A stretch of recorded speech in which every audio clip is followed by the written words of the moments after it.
What would a transition look like for somebody who identifies as multiple genders? What's up, babes? Welcome back. It is the first video that I'm filming, actually the second video that I'm filming in London. I filmed a video with Marcus, the cutie pie that's behind the camera right now, and now I am with Ashley. You are the best at deep diving and fully critiquing trans ideology, the trans movement, deep psychological dives. We're gonna critique woke TikToks because why not? It's fun. And we're damage control, right? Let's call ourselves the damage control of the LGBT community. We also filmed a video on her channel, so if you want to check that out, make sure you go and subscribe to her. I believe that for some people, the word lesbian isn't just about sexual orientation. It's also about gender expansivity. It might be a political identity. So the lesbians that are watching this, or like the bisexual women that watch this, or even the trans people that watch the L Word might remember when Tina came out and started dating a man, but still called herself a lesbian because she said it was a political identity. A lesbian is not a political identity. A lot of the time when they try and talk about being a lesbian as a social identity, it's to try and basically make things easier for non-binary females, as it were. A lot of them would like to just describe themselves as a lesbian, but if you call yourself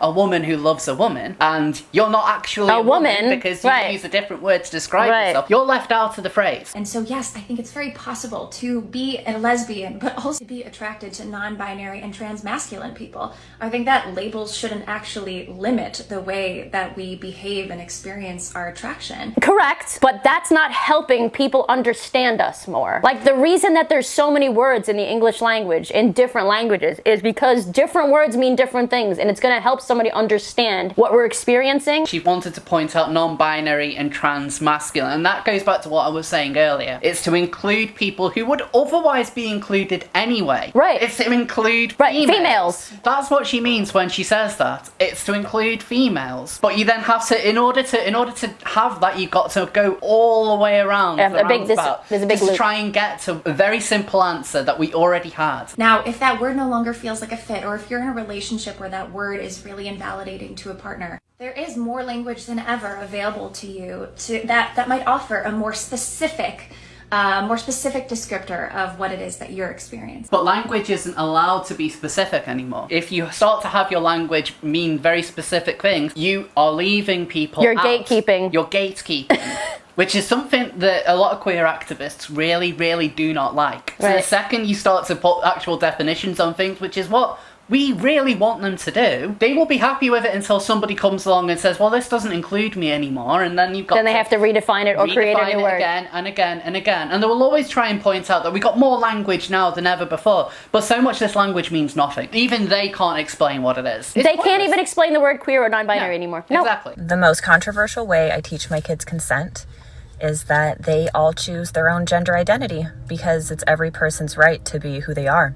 It's that simple. So you don't actually choose your gender, and even your average trans activist would say that it's more like their gender chose them, and they try out all these different genders until they find the one that fits just right. They don't pluck it out of nowhere, but it's kind of concerning that you would have a class who would be taught what all of these various things mean with very poor, loose definitions. Right. Because again, you've got to be inclusive, and then told, well, which of these things that I've told you do you fit into? That's kind of leading young people into giving specific answers. You're going to want them to end up saying that I'm actually trigender, I'm transmasc, I'm neutral, or and these are all actual words that mean nothing. They're really nothing. They mean nothing. We're worried about these things because this is, in my opinion, you tell somebody they can choose their gender, it's fast tracking them to hormone therapy, to breast removal, to all these things that 99% of the time won't need. Hi Tammy, thanks for asking. So polygender literally just means multiple genders or many genders.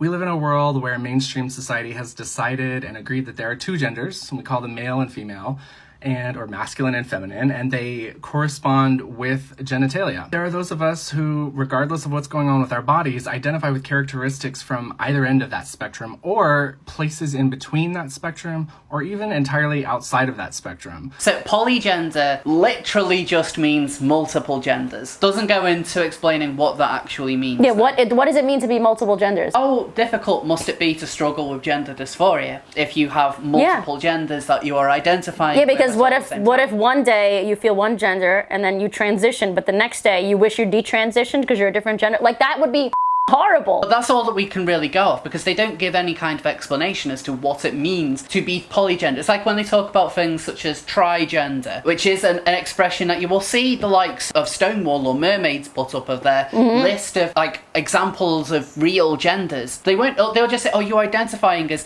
3 genders at once, but they won't explain what that actually looks like, what that actually means. Like in this video, this person goes into a bit more detail about like the gender spectrum, but that isn't, again, like that's not a gender. The only real genders that there are is man and woman. Right. Like there's 2 sexes, 2 genders, 2 terms. Right, like, which is why there are 2 types of hormones that you can go on to transition to the other sex. Yeah. Also, what I noticed when looking at these types of videos is 99% of the time, they're just dressing differently, or they're more feminine or more masculine. So they're a more feminine man or a more masculine woman. Why can't you just be a more feminine man or a more masculine woman? Like that's what we did back in like 2010. Not even that long ago. like, you can look at a picture of a man or a woman and recognize them, but would you be able to have be shown a picture of a polygender person and instantly be like, yeah, that's clearly a polygender? Like, it's not even using a normal expression that people would know. Like, when it comes to all these various non-binary identities, they don't make a lot of sense because there isn't much of a description that they can give, except for more and more buzzwords layered on top of more. Well, they can't. Well, why can't they give a more like perfect description? Well, they should be able to. But why couldn't they? Why can't they? Yeah, because they gatekeep. Because then they'd be considered gatekeeping. Well, yeah. The only thing you need to be non-binary is to say it. You are non-binary. If I was watching these types of TikToks when I was 12, 13 years old, I would have thought that I was non-binary or trans or something. Yeah. Because what they're saying that non-binary means or that trans means these days is that you have to hate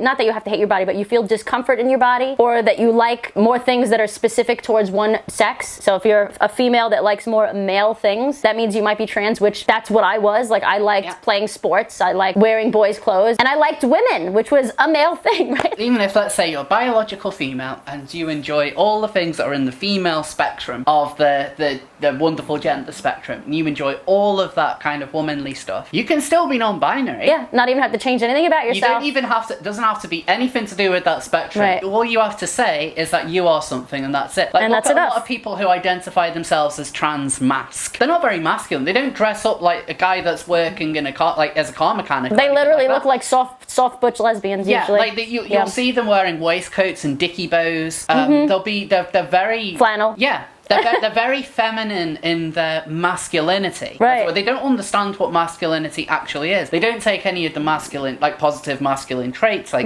you know, like jawlines, looking out for your family, like you know, like in actual, that way. Yeah, as in like actual kind of personality types that are associated with masculinity. Right. It's just fashion usually with them. But even with the fashion, it's not. They don't dress like men. They don't act like men. They just call it masculinity, trans masculinity. But nobody outside of a queer bubble could look at them and say, oh yeah, that's clearly masculine. Like wearing a dicky bow isn't a particularly masculine thing. How many lads kind of like men, manly men, go out there wearing dicky bows nowadays? Not that many. None, yeah. Like they don't even, they don't. It's actually just typically a queer woman thing. Well, yeah, and look at the kinds of jobs that they do. Are these people who are going out laboring? Women's studies. Are they? Yeah, they're doing women's things studies. like women's studies.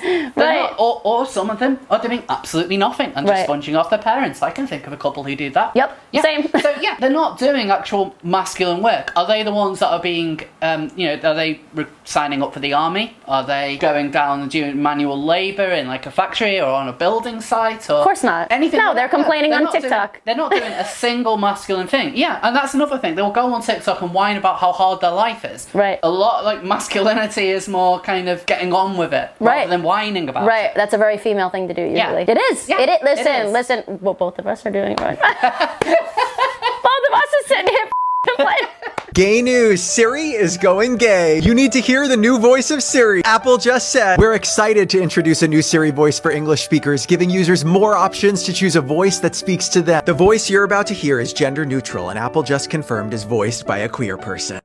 Hi, I'm Siri. Choose the voice you'd like me to use. It does not sound like a gender neutral person in my opinion. It literally sounds like maybe a little higher than my voice actually. Yeah, it sounds relatively camp. Yeah. It sounds camp. Yeah, yeah. I don't know whether I could say And also, it's a gay voice or anything like right, that. right, Like, right. It doesn't. See, back in the day, if somebody said you have a gay voice, gay people would take offense to that and say it's a stereotype. But now, apparently, this is okay. It just seems like a very generic voice, but Apple are able to get a lot of, get a good spin on this because Right. they can just say, well, this is a gay voice, and what would otherwise be completely unnoteworthy gets to trend, gets them lots of pats from progressive activists. It's like, yes, Apple is doing the right thing when it's literally really just for bland money. Voice, And it's boring. It doesn't sound anything other than. Which just proves our point. Like you usually it's so rare to not be able to tell if somebody is actually male or female unless they transitioned way later in life and it's just an unfortunate situation. And with voices it's the same thing. Like you hear somebody's voice and you can immediately usually tell if they're male or female. I would have loved it if they'd said that they were making a gay voice and have it be overly flamboyant. That would have been hilarious. That would have been hilarious. That Like would have been RuPaul great. or something. Yeah. Like that would have been great. Like that's what I would have wanted. That would have been actually newsworthy because that just would have been fun. This is very, very safe, but it fits the right politics. They can spin it in the right way. That's exactly what it is.